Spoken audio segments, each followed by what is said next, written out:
en Ecuador falleció el expresidente Sixto Durán Ballén.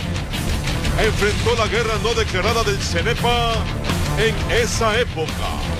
Pronunció su frase célebre: ni un paso atrás. El arquitecto Sixto Durán Ballén también fue ministro de Obras Públicas y alcalde de Quito. Enseguida, una reseña de su vida. ¡Atención! Otro niño murió atropellado. Un vehículo se salió del camino y alcanzó al menor que jugaba junto a los árboles. En lo internacional, asesor de Donald Trump descarta deportaciones masivas de inmigrantes y confirma programa de legalización masiva. Así empieza la noticia. Emisión estelar.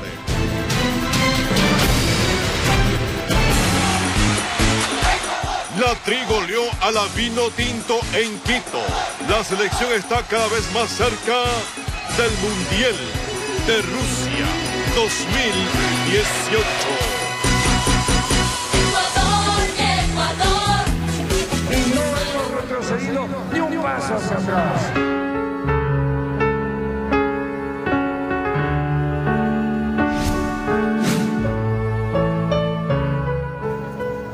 Amigos, buenas noches y bienvenidos a su informativo La Noticia, emisión estelar.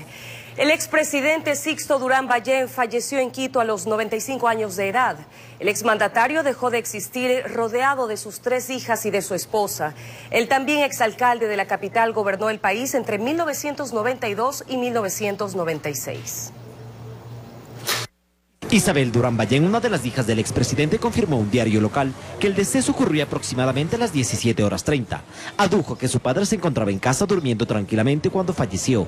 Agregó que murió como él quería, en compañía de su familia. Explicó que en ese momento trágico estuvieron 3 de sus hijas y su esposa Josefina Villalobos, conocida como Finita. Su hijo varón Sixto, que lleva el mismo nombre de su padre, se refirió a lo acontecido. Estamos aquí muy adoloridos, muy apenados, pero se fue en paz, almorzó bien, estaba muy saludable, con sus años, pero muy saludable y pudo descansar en su siesta y dejó de respirar. La salud del exalcalde de la capital, exministro de Estado, entre otros cargos políticos, venía quebrantándose. Es así que desde el año 2011 se le diagnosticó una anemia aguda. La palidez de su rostro era visible. Se menciona que desde ese entonces descansaba por varias horas de su domicilio, a la que él le denominaba su siesta. Cabe mencionar que la enfermedad nombrada no era de gravedad según sus familiares. Por muchas veces sus vecinos le veían que gozaban de buena salud, aseguraron. El expresidente Osvaldo Hurtado llegó hasta el hogar ubicado en la avenida Coruña para darle el último adiós a su gran amigo. Muy respetuoso de la oposición, muy respetuoso de los medios de comunicación, muy respetuoso de las discrepancias, como tiene que ser un presidente democrático. Él cambió la historia territorial del Ecuador, terminó con esa ilusión de los ecuatorianos de llevar nuestra frontera al río Amazonas y cerró esa frontera que había provocado una guerra en el 81, una segunda en el año 95 y estuvo a punto de producir una generalizada el año 1998. El exmandatario será velado este miércoles 16 de noviembre en el Palacio Municipal de Quito desde las 8 horas, según lo informó el alcalde Mauricio Rodas a través de su cuenta de Twitter. Creo que va a ser de mañana miércoles y el jueves, posiblemente hasta el viernes, para hacerle la misa en la catedral también. Hay una cripta en la iglesia de Santa Teresita. Informó Santiago Landeta. El arquitecto Sixto Durán Ballén ocupó la presidencia de la República entre 1992 y 1996. Durante su mandato enfrentó manifestaciones por los cambios implementados, una seria crisis energética y un conflicto armado con Perú. A continuación les presentamos una reseña. Con 71 años de edad, Sixto Durán Ballén asumió la presidencia del Ecuador el 10 de agosto de 1992. A su instalación en Carondelet, el anterior régimen de Rodrigo Borja le había heredado una inflación anual que bordeaba el 50%, 6.5% de déficit del sector público y una tasa de desempleo del 8%, por solo citar varios indicadores.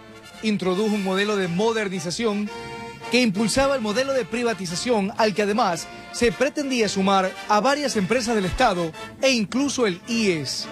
Esa propuesta tuvo en respuesta fuertes protestas y huelgas que mantuvieron convulsionado al país.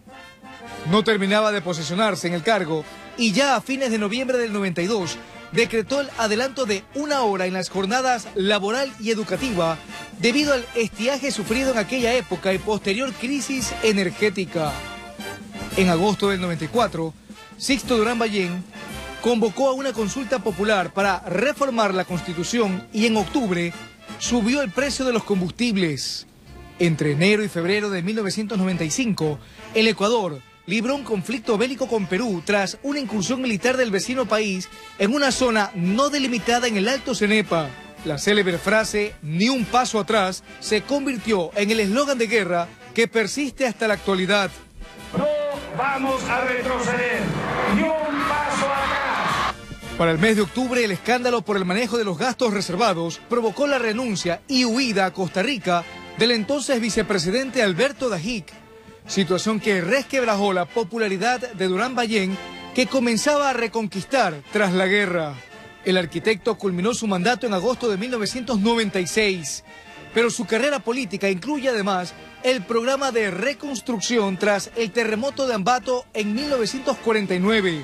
Fue ministro de Obras Públicas y alcalde de Quito entre 1970 y 1978. Fundó el Movimiento Social Cristiano, más tarde Partido Social Cristiano, por el que se candidatizó en 1979 y 1988. Pero fue por el Partido Unidad Republicana que llegó a la presidencia de la República en 1992. Mientras tengamos un Dios en las alturas y al pueblo al lado nuestro, nada debemos temer. Gracias, jóvenes ecuatorianos. Informó Ítalo Ruiz. Y antes de ser presidente, Sixto Durán Ballén se desempeñó como ministro de Obras Públicas durante el gobierno de Camilo Ponce Enríquez. Fue como ministro que otorgó la concesión para el Canal 4 Telesistema, actualmente RTS. Como ministro de Obras Públicas y Comunicaciones. Uno de los eventos que marcaron una pauta, un antes y un después en la vida de la comunicación en el Ecuador, fue precisamente en el gobierno de Camilo Ponce Enríquez, en donde Sixto Durán Ballén era el encargado de una de las carteras de Estado más importantes, el Ministerio de Obras Públicas y Comunicaciones. Un proyecto que hoy se denomina RTS fue iniciado por el exmandatario al conceder el permiso de funcionamiento para Canal 4. Todo esto se da por la gestión de la señora Linda de Rosenbaum. 1 de junio de 1960 me presenté ante el presidente doctor Camilo Ponce Enríquez y el arquitecto Sixto Durán Ballén, quienes me entregaron el presente decreto para el funcionamiento de la primera televisión ecuatoriana, Canal 4, con sede en la ciudad de Guayaquil.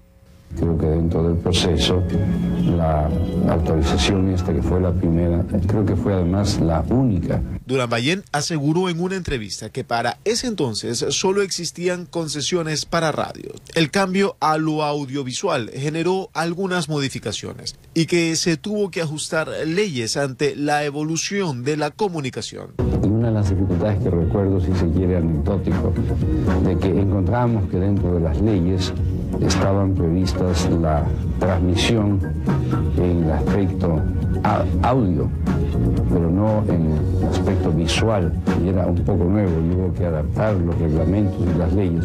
Informó Julio César Saona. Un menor de 4 años murió arrollado en la provincia de Los Ríos. El lamentable hecho ocurrió cuando el vehículo se salió del camino e impactó contra unos árboles en medio de los cuales se encontraba el menor.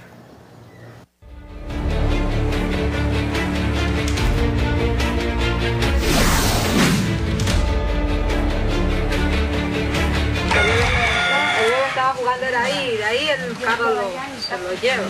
En el recinto Los Ángeles del Cantón Pueblo Viejo quedó la evidencia del accidente. Los moradores del sector manifestaron que un vehículo presuntamente perdió pista y se salió del camino impactándose a escasos metros de una vivienda contra los árboles donde jugaba un menor de 4 años, quien falleció producto del accidente. Y justamente estaba mi niño, estaba mi demás sobrino, pero ellos habían salido, solo mi pequeño se quedó solo. Entonces nadie se dio cuenta, solamente cuando era el impacto, ese carro que chocó contra la matecacado, pero ahí había cogido a mi hijo y estaba debajo de ese carro. Los familiares de Carlitos piden que se investigue el hecho y que se dé con el paradero del presunto responsable. Y cuando yo fui, un primo mío lo había cogido, lo había sacado en una moto. Y yo pido justicia por ese hombre. Le pido a todos mis amigos que apoyen ahí por lo que ha hecho con el niño. Mucho dolor queda en los familiares del niño que perdió la vida mientras jugaba afuera de su casa. Desde Los Ríos informó Odette Camacho.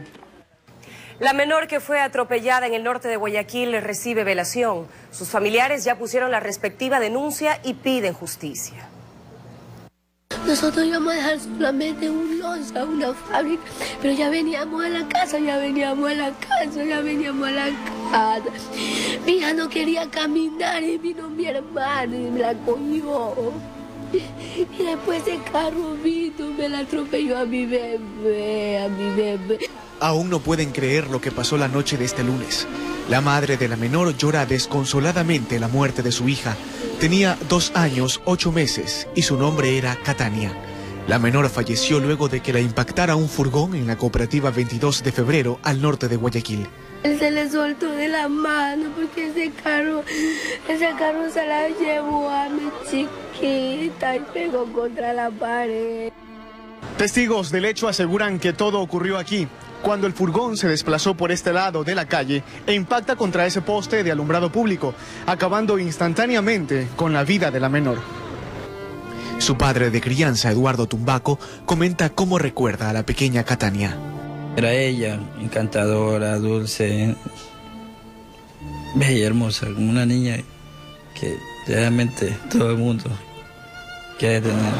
En el hecho también resultó seriamente herido el tío de la menor, quien fue llevado a una clínica del norte de la ciudad y ahora está fuera de peligro. Mientras tanto, el conductor, que aparentemente dejó encendido el furgón, está prófugo y en la empresa de transporte no quieren dar declaraciones.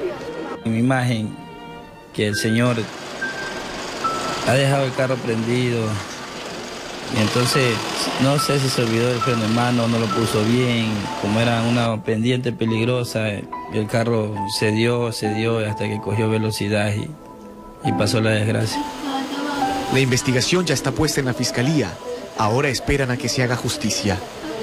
Mi hermano me dijo que iba a hacer justicia porque mi hermano me dijo que eso no iba a quedar impune.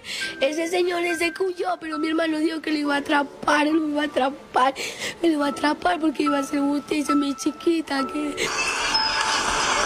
Pese a que nunca más recuperarán a la pequeña Catania, están seguros que determinar con los responsables de este hecho será un alivio para esta humilde familia. Informó José Carlos Casañas.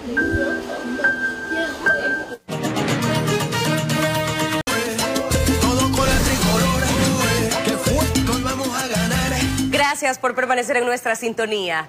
Existe júbilo en todo el país luego de la contundente victoria de la selección ecuatoriana de fútbol sobre su similar de Venezuela por 3-0. Con este resultado, la Tri alcanza los 20 puntos en la tabla de posiciones y se mantiene en zona de clasificación rumbo al Mundial de Rusia 2018. La selección ecuatoriana sufrió pero goleó en el Estadio Olímpico Atahualpa 3-0 a su similar de Venezuela en el cierre del año de eliminatorias, luego de un empate 0-0 en la primera mitad, pero con llegadas claras de Ibarra, Ener Valencia y Felipe Caicedo. La Tri no pudo abrir el marcador. En el segundo tiempo, los dirigidos por Quinteros salieron decididos a ganar los 3 puntos. A los 51 minutos, Arturo Mina abrió el marcador. Tras centro de Miller Bolaños, Mina cabeció dentro del área y ponía el 1-0. ¡Arturo Mina! ¡Gol ecuatoriano! A los 82 minutos, Miller Bolaños ponía el 2-0, luego de un contragolpe iniciado por Ibarra y Ener Valencia, la pone para que Bolaños la empuje y ponga el 2-0 tranquilizador. ¡Gol ecuatoriano! Sí, pues, no podía aguantar tanto tiempo el equipo venezolano. Todo comenzó con un gran cambio de Walter Ayoví. Renato Ibarra, otra vez corriendo y dejándolo solo a Ener. Y 2 minutos más tarde, luego de otro contragolpe, Ener Valencia sentenció la goleada. Ahora sí, solo, 3 contra 1. Miller, pica rápido. Renato, el balón de Renato, lo tiene a Ener y el gol, el arquero, Ener, gol.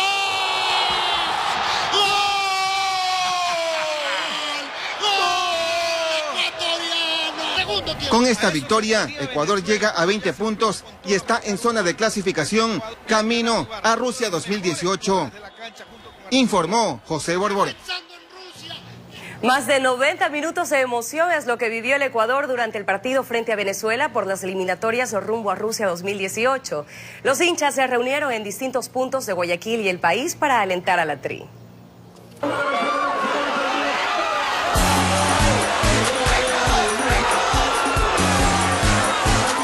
Un primer tiempo de emociones fuertes y ese primer gol que no llegaba, se esquivaba y no aparecía. Mientras tanto, todo un pueblo con el grito contenido en la garganta, esperando ese acto de los muchachos de la Tri. Se trataba del cotejo por las eliminatorias mundialistas en donde Ecuador recibía a Venezuela. Pero la vino tinto en el primer tiempo no le ponía fácil la cosa a la tricolor. Para como Ecuador siempre ataca hacia la constante, pero falta mayor efectividad en la concreción final. Además que Venezuela con su equipo joven se ha planteado muy bien, pero yo creo que sí podemos hacer unos 2 goles mínimos en el segundo tiempo. Y nos íbamos al descanso con algo de decepción, pues la Tri no definía. Yo creo que se dio el triunfo con 2-0 de Felipao, 2 desde Felipao. Hasta ahorita está tan pésimo jugando, no está jugando tan bien. Pero en el segundo tiempo la explosión tricolor se hizo sentir.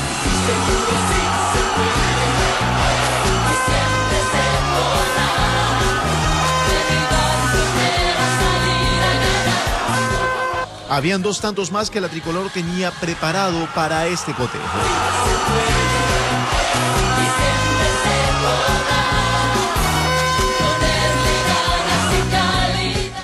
Según analistas deportivos, aseguran que la Tri está cerca de Rusia 2018. Cerramos con 20 puntos la clasificatoria en este año.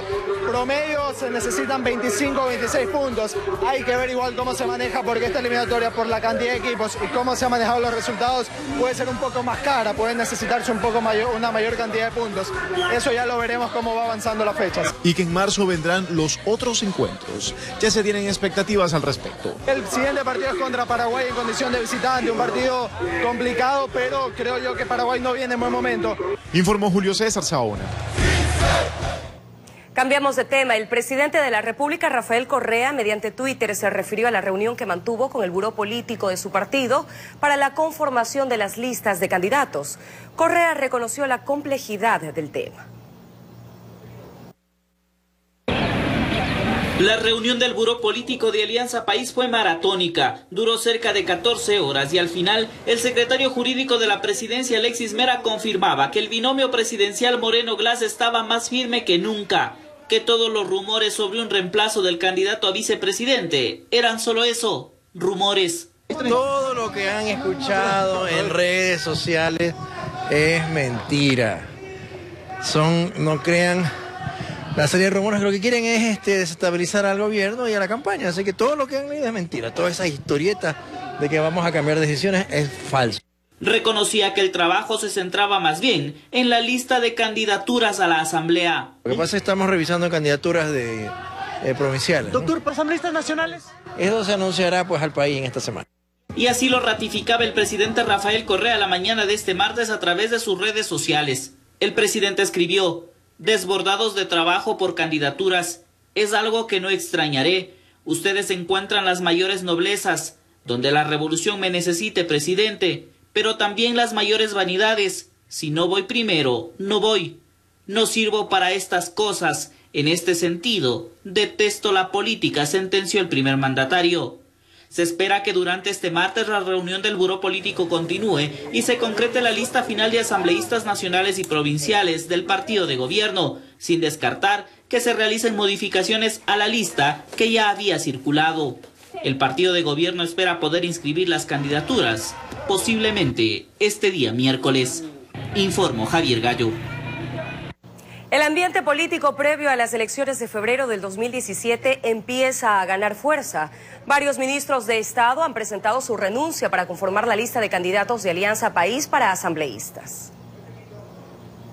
En un comunicado, el primer mandatario Rafael Correa decretó y aceptó la renuncia de algunos ministros de Estado. Por ejemplo, el ministro del Interior, José Serrano, al parecer encabezaría la lista de asambleístas nacionales. El puesto encargado por el Ejecutivo se destinó a Diego Fuentes, viceministro del Interior. Otro caso es el del ministro de Educación, Augusto Espinosa, quien también desistió a su cargo. En su representación de esta cartera de Estado estará el licenciado Freddy Peñafiel. A estos dos casos se suman el puesto del Ministerio de Electricidad y Energía Renovable, Esteban Albornoz, quien dejó su cargo por su candidatura como asambleísta por el Azuay. En su suplantación consta el nombre del ingeniero José Medardo Cadena. Cabe destacar que este decreto entrará en vigencia a partir de la presente fecha, sin perjuicio de su publicación en el registro oficial, informó Santiago Landeta.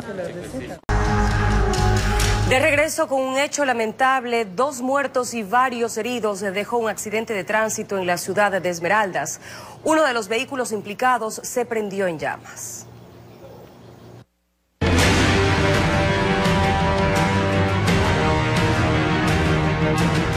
Parecía una escena sacada de una película de acción, o mejor dicho, de terror, frente a la mirada de varios testigos. Una colisión múltiple donde los vehículos pequeños quedaron destrozados fue seguido de un incendio. Uno de los autos se desintegró y estalló en llamas. Ventajosamente el cuerpo fue rescatado a tiempo y se evitó que la tragedia sea mayor. Nosotros al llegar ya lamentablemente no pudimos hacer nada. 2 personas se encontraban ya fallecidas. Lo que pudimos sacar es de los vehículos antes de que estas personas se incineren, porque un vehículo se encontraba totalmente en llamas. Los bomberos que llegaron a la emergencia trabajaron intensamente para controlar el fuego. El combustible derramado en el asfalto ponía en riesgo a los heridos y voluntarios que socorrían a los atrapados. Escenas que difícilmente se borrarán de la mente de quienes presenciaron el hecho. El exceso de velocidad provoca que los 2 vehículos invadan el carril por el cual circulaba normalmente el bus. Entonces eso nosotros ya se está haciendo las pericias necesarias. 2 de los conductores murieron de contado, mientras los heridos eran sacados por rescatistas. Por momentos fue necesario utilizar sistema hidráulico para cortar las latas. Venía de dejar un recorrido. Sí, una persona muy responsable en su hogar y muy lamentable lo que ha sucedido, ¿no? El accidente, donde están implicados 3 vehículos tipo automóvil y un bus de transporte público, se registró en el sistema de puentes, una vía rápida de 4 carriles que conecta al norte con el sur de Esmeraldas y con el aeropuerto Carlos Concha. Hoy nos encontramos en la otra cara también de la moneda. Es para nosotros difícil porque un hermano de un compañero nuestro acaba de fallecer en este accidente. Mientras atendían la emergencia, la vía se cerró por cerca de 2 horas, un accidente que dejará seguramente secuelas en muchas familias, pues unos vivieron para contarlo, mientras otros se adelantaron al sueño eterno, informó Iván Casamen. En otro ámbito de la información, el candidato presidencial por Fuerza Ecuador, Abdalá Bucaram Puley, inscribió su candidatura para los comicios del 2017. Bucaram estuvo con su compañero de fórmula, Ramiro Aguilar. De banderas amarillas y rojas se pintó el Salón de la Democracia en el Consejo Nacional Electoral en la ciudad de Quito. Simpatizantes de Fuerza Ecuador, ex partido roldosista ecuatoriano, apoyaron el binomio presidencial de Abdalá Bucaram Puley y Ramiro Aguilar, que oficializaron su participación en los comicios del 2017. Hoy el Ecuador debe de acabar con esa visión de odio, de enfrentamiento. Resaltando un mensaje conciliador, Bucaram afirmó que trabajará por las minorías. Nuestro gobierno tendrá un rostro humano. Nunca más el cemento por encima del ser humano. Nunca más el petróleo por encima del pueblo indígena. Entre los planes de gobierno de Fuerza Ecuador consta la fiscalización del actual gobierno. A fiscalizar todos los actos que en estos 10 años no han sido fiscalizados, pero no con odio, sino con justicia. Ramiro Aguilar, quien aspira a la vicepresidencia, justificó el porqué aceptó a Bucaram como compañero de fórmula. De un hombre que ha sufrido los sabores y los sinsabores de la política y que no guarda rencor y que no guarda odio. A la fecha suman 3 binomios presidenciales inscritos. Hemos trabajado construyendo un proceso electoral que reúna los diferentes hitos electorales que garanticen que lo que la gente decide en las urnas y la entrega de credenciales sea a quienes resulten favorecidos con el voto popular. Para este miércoles está prevista la inscripción del Partido Social Cristiano y del movimiento oficialista Alianza País, informó Héctor Romero. El Partido Social Cristiano y el Movimiento Madera de Guerrero realizaron la inscripción de sus candidatos en la provincia del Guayas. Durante la diligencia, los postulantes a las curules se comprometieron a fiscalizar y a ejecutar acciones de desarrollo. Con un pequeño recorrido a pie, ingresaron a la delegación Guayas los candidatos a asambleístas por la 6 Madera de Guerrero, acompañados por la presidenciable Cintia Viteri. Ellos cumplieron con el proceso de inscripción, tal como lo exige el Código de la Democracia, y la presentación de propuestas políticas entre la documentación. Y con un objetivo también dentro de los demás, fiscalizar lo que no hicieron durante 10 años y que ahora cuando la olla se rebosa, recién están diciendo de repente que no los conocen, que no son de gobierno, que son de carrera. Entre los candidatos destacaron nuevos rostros junto a los ya consolidados en el partido para los 4 distritos electorales del Guayas. Vamos a devolverle al pueblo la capacidad vía consulta popular de derogar el paquetazo de enmiendas que fue una estafa a la voluntad popular. Es un compromiso. Nos vamos a jugar la vida como equipo para cambiar este país. Luego del proceso de inscripción viene la revisión y periodo de impugnación. Eso en tanto el tablero político sigue perfilándose, informó Enrique Muñoz.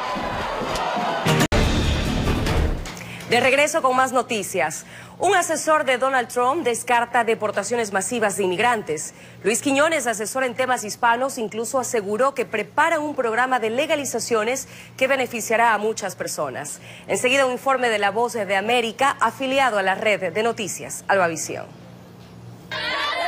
Si bien el triunfo de Donald Trump desató el pánico entre quienes viven en Estados Unidos sin documentos legales, Luis Quiñones, miembro del Consejo Nacional Hispano de Asesoramiento del presidente electo, asegura que no hay nada que temer. No van a haber deportaciones masivas, como mucha gente tiene miedo ahorita. Que por favor se calmen y que tenemos un programa de legalización para poder darles el sueño que ellos quieren que es la legalización en este país. El plan migratorio de Donald Trump, según explicó Quiñones a La Voz de América, beneficiaría a unos 14 millones de inmigrantes indocumentados que ingresaron al país antes del 1 de enero de 2014. También cobijaría a los jóvenes amparados bajo el decreto inmigratorio del presidente Barack Obama, mejor conocido como DACA, y a quienes actualmente gozan de un estatus de protección temporal. Y como si fuera poco, Quiñones asegura que una vez sea reforzada la seguridad fronteriza y hayan sido deportados cerca de 3 millones de inmigrantes indocumentados con antecedentes criminales, se abriría una vía a la ciudadanía para quienes, según él, se lo merezcan. Quiñones y otros líderes hispanos que forman parte del Consejo Asesor participaron en una teleconferencia con el presidente electo tras su victoria y confían en que el plan recibirá el total respaldo del Congreso.